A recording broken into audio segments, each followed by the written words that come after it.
अरे पूरी खैनी पनीर खैनी गाजरा छोड़नी थाली में आई है मोटका खीरा गाजरा डालब अपना साली में आई है मोटका खीरा गाजरा डालब कुली साली में। अरे ही तब आई ले जो छोले बनी जा। अब भाग जीजा जी।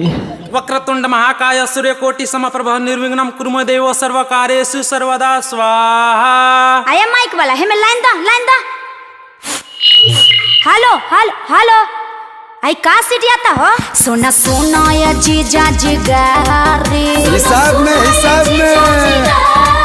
तहरा बहिनी के ऐसन दुआरी ओमे मलिया लगावे फुलबारी ओमे पसिया चुआवे लतारी ओमे लइका चला बस गाड़ी ओमे बेचे बजा जावा साड़ी।